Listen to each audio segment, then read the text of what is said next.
Good evening, everybody. It is June 1st today. We're out crop spraying. I am actually in the North Farm sprayer. Donald's in the South Farm sprayer, and because we got this sprayer hauled down here. We also have the white Volvo with MSI. We call it the 3 black tanks. That was also up north. We brought that down here to nurse the new dash that we have. So the dash is just following us around, and then we got I guess Ezra's on the dash, and he's mixing up some loads. And then Austin's nursing the dash. Ezra was spraying, but then I came down and I decided I would do some spraying. So we don't spray very fast. Everybody sprays at different speeds. Some guys like to do 20 mile an hour. Some guys just do 14 miles an hour. Top speed we'll probably do is 16 mile an hour. That'd be about as fast as we would go. Used to spray at 20 mile an hour. Used to. Then it's just too hard on the booms, and I just wasn't happy with my coverage. So I just factored it back down a little bit, and been doing 15, 16 for, I guess, quite a few years now.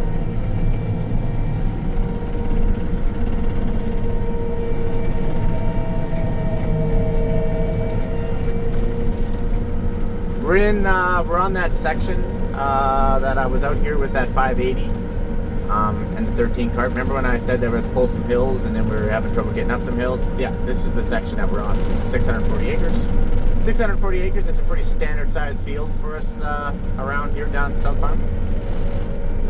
And Donald, you can't see him, but he's a mile that way. Started on the other side, and we're working ourselves together. Now, we both have Viper 4 pluses, but we do not have them linked up. You can link them up so that way I can see what he's doing, he can see what I'm doing.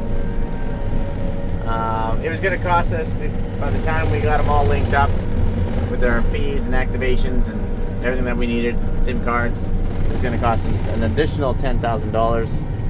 And we're like, yeah, I don't think we need that. This sprayer from the North Farm is not down here enough. In fact, this is the first time it's ever come down here to warrant $10,000 just so that we can share mapping. Now, the great thing about sharing mapping is that, you know, his sectional control would work off of everything that I've done. So it would be very handy out here when you're spraying at night.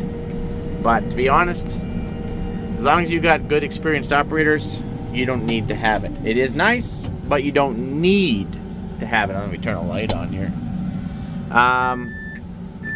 Put my park brake on, turn off this auto boom for a second. There we go. So I actually used to do some training clinics with our sprayer operators. You guys, been a couple years now since I've done that, since I'm so busy, but there is ways of spraying together on the same field with multiple sprayers. Up to, we've had 7 sprayers, no, maybe 6. It was either 6 or 7 sprayers on the same field, and you can do it as long as everybody abides by the spraying 101 rules. And what we would do is we would just do one round around, let's just call it a section, for example. We do one round around the section, and then we all grab the same line, and then normally we cut it in half. So we got one sprayer working on the east side, and then when we cut it right down the middle, we got another sprayer working on the middle toward the other sprayer on the east side, and then that other sprayer is working west, and then we have another sprayer on the west side working this way. We would only put 4 sprayers on a section, but we do have some really large fields, multiple thousand, like quite large fields. Then we would put all the sprayers on there, and it would actually work out pretty good. And then when you come to rock piles, the rule of thumb was if your boom went around it or touched it or got close to it, you went around it. That was always, whether it be rock pile, slough, bad washout, whatever it was, you always went around it. And then the sprayers would come in, and as soon as your front tires would about hit that first set of sprayer tracks, that first round, you shut off, and you would hardly have any overlap. And then anytime you had to do loading, like especially if you're on chickpeas, guys, you're probably loading like every 80 acres or something like that. So then what you would do is follow your same tracks back. But if you were on a durum crop like this and you just wanted to get back to the truck, always drive on the inside of your sprayer tracks, because you got to remember the other sprayers don't know where you were driving, and if you happen to just wander around out there, they're shutting their sprayer off on the very first set of tracks that they see. So you better make sure that they shut them off on the proper set of tracks, so you drive on the inside all the time. So anyways, just little rules like that. There, no, now you can see Donovan over there. Which way are you spraying? Oh yeah, he's confused. Hold on. Oh, I'm going north and south. I'm just parked here on the hilltop doing a little video. Oh, because you're working confusing me. Well, it doesn't take very much to confuse myself, but no, that is still the plan. Anyways, this field, this is a new section to us. It's got quite a bit of Russian thistle. Let's go take a look. Russian thistle is pretty. Oh, what's going on here? Book fell off. If you're wondering why I got these little towels around here, it's because this cab is probably one of the worst for vibrations. It just vibrates something terrible, especially around that 14 to 16 mile an hour. It just vibrates. Drives me bonkers. Okay, Russian thistle. Right here. Kind of looks like turf, especially when it gets super thick. Here, see if I can zoom in on this. Really hard to kill. But we are using Floxipur and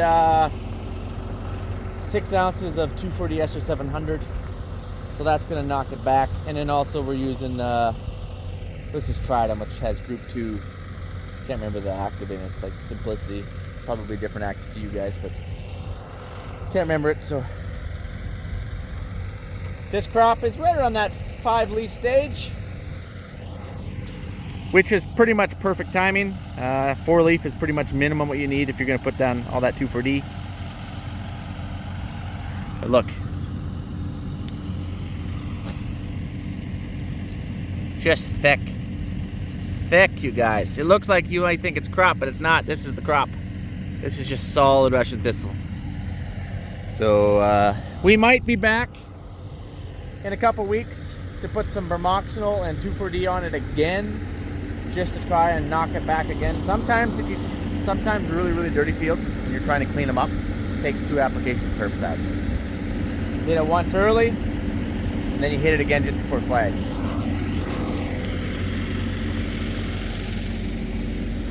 So it got pretty cool last night, you guys. It actually got down to 0 degrees. There was frost on the grass, a little bit of ice in a few spots around the farm.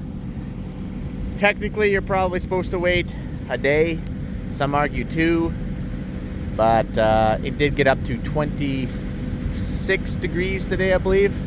So we did wait until now to go do some spraying.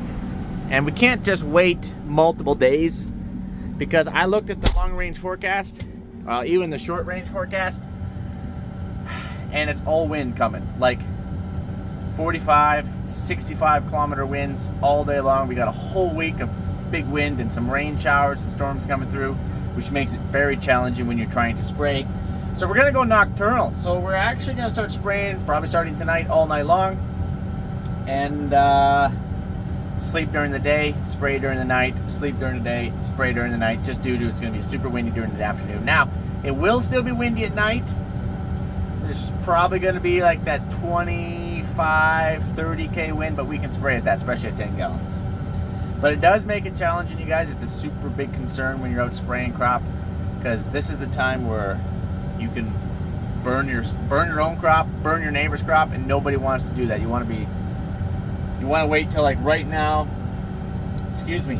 There's like very little winds, probably like 5-10K out there. Maybe go crack a bunch of first rounds around a bunch of fields, and then that way when the wind picks up, because the wind always picks up even in the evening, then you can, you're safe.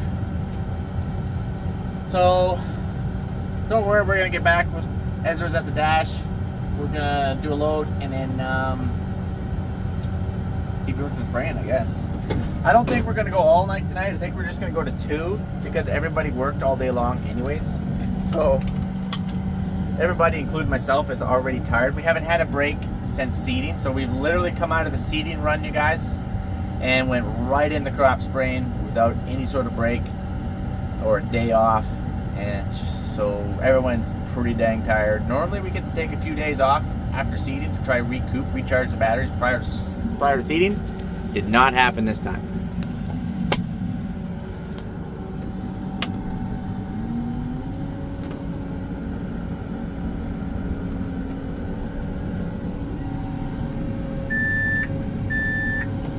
Just turned on my auto boom, engaged it.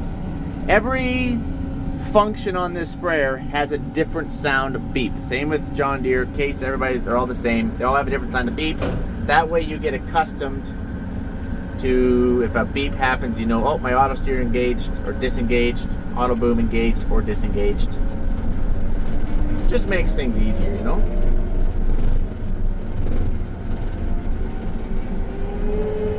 Just revving it up a little bit, here we go.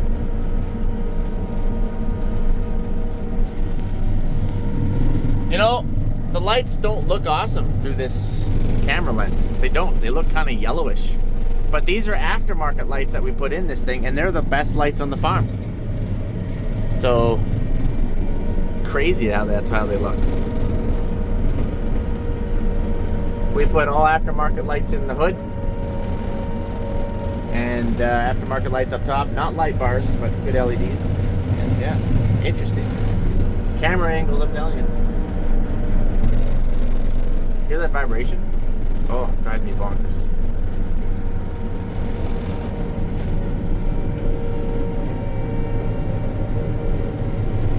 Okay guys, I'm gonna do some spraying here.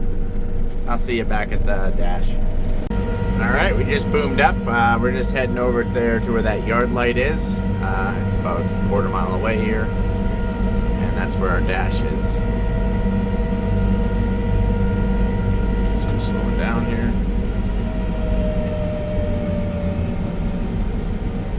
Not all the time can you have the dash right close to the field. It just doesn't happen to work out that way. And if I have a yard or a dirt road or somewhere where I can park it, I'll always take that versus parking it in the field. Never like driving in the field if I don't have to. Even if I gotta take the time to boom in.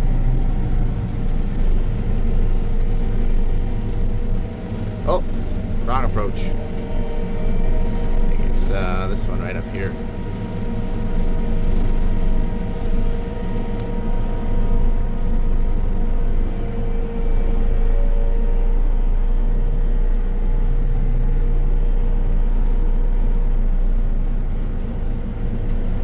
This isn't my yard. I just rent this ground and it just happens to come with it.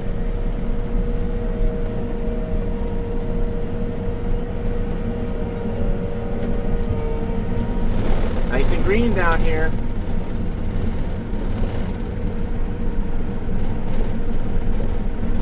Are you stopping up, Rick?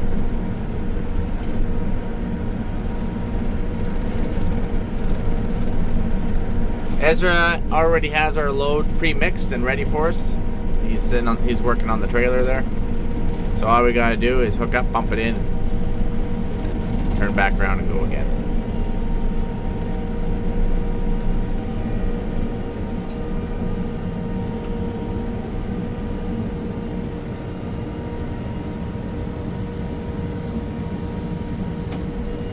There we go.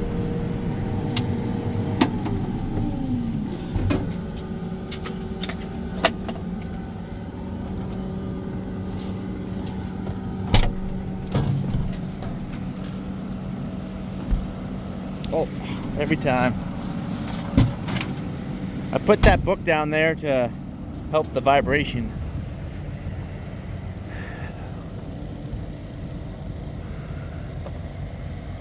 How's it going, good sir? Going good. My load right here.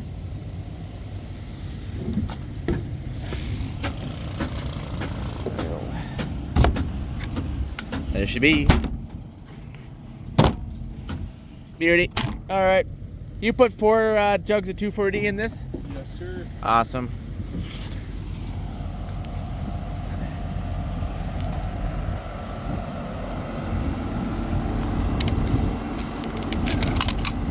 Okay, I'm just gonna hook this up. All right. Fire up pump.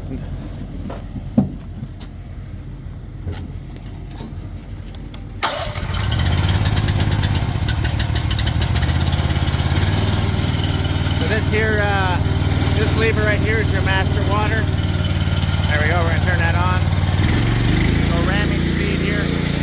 We're gonna put in around 400 or 500 gallons of water, and then we're gonna throw in our chemical, and then we'll rinse out and top up with more water.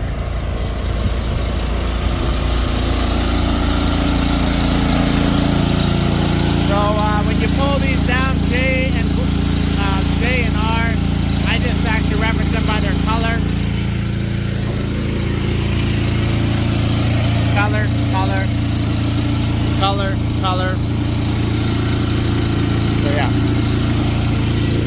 He's just mixing up Donald's. Donald's going to be showing up here right away as well. We started at the same time. We don't have our other batch of lights on. Maybe... These lights are working. Did they quit?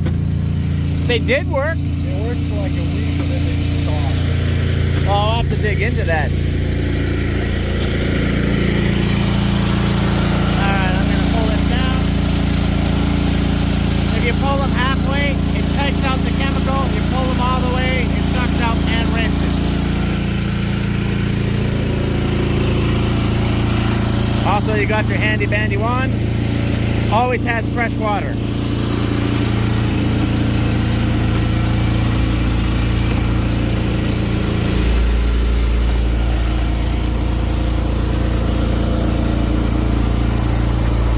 I really like the wand for some reason, or yeah, the spray nozzle. It's just really satisfying. And then we got our blender down there. That's for granular chemical. We're not using any granular right now, but you would turn it on right here. All right, fair enough. Oh, we're sucking air. This is blue. Top. This one's almost empty.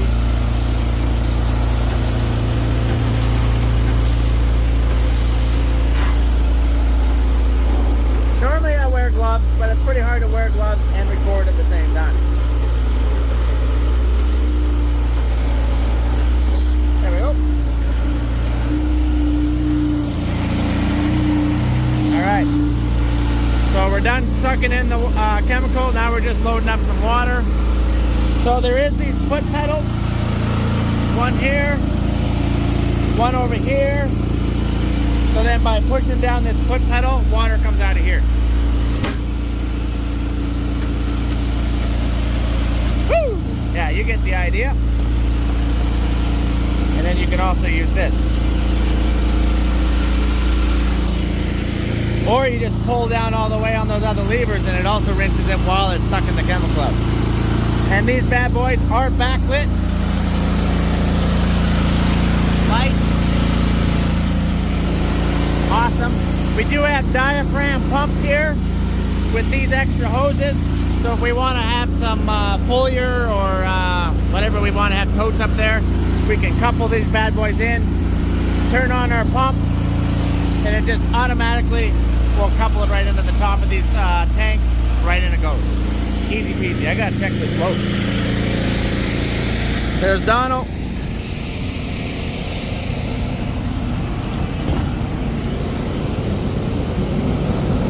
Right there at about 1,000 gallons.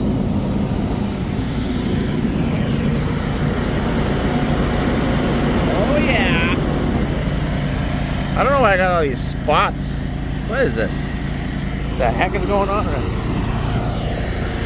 Oh, I know what happened. I sprayed my camera with water. There we go, that's a little better. See, those are actually the HID light kits. These are our aftermarkets. Definitely a difference. And we have lights underneath here as well, but for some reason we're gonna have to check a few things because only half our lights are on. Just this second station here, station number 1 is not on.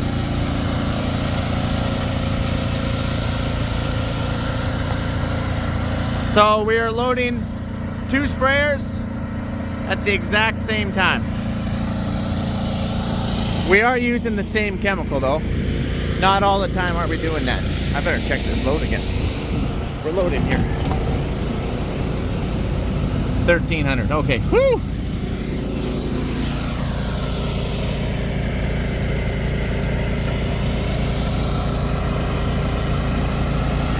So once we're done this first run of Durham, which we're going to be done here probably in a night or two, we're going to go into the second run of Durham, and we might go into Clearfield lentils at the same time, which is awesome to be able to use both handlers, and we have zero risk of contamination. We can use two different products at the same time, zero risk of contamination. Getting close. So yeah, love this thing. It's awesome. Yeah, we're gonna have to figure out how to get those other lights working. Something's. Holy smokers! We gotta slow this thing down.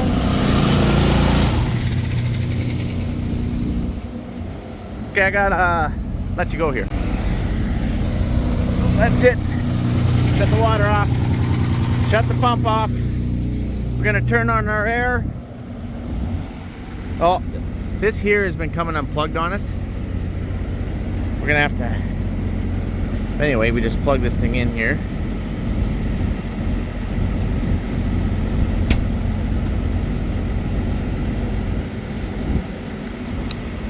There we go.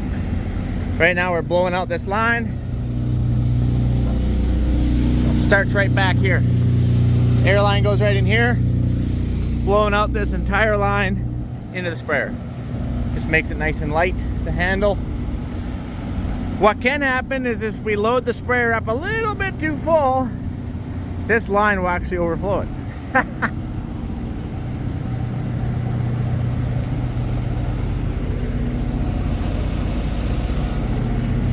Okay, we've got to be just about.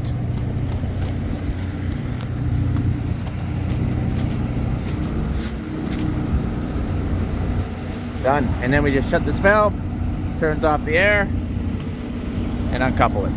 And then we just put this puppy down on the ground. It's not our job to load this up. We go back, hop in the sprayer, and take off. We're done out here after this. And yeah, we're done after here after this.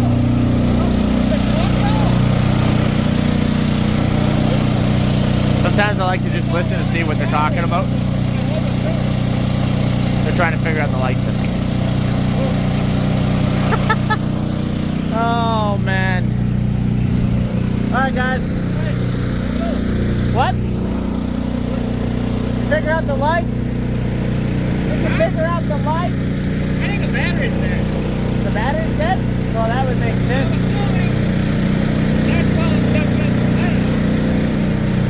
That's a for tomorrow job. That's a tomorrow thing. I'm out of here. See you later. All right, guys. We're out of here. Talk to you later.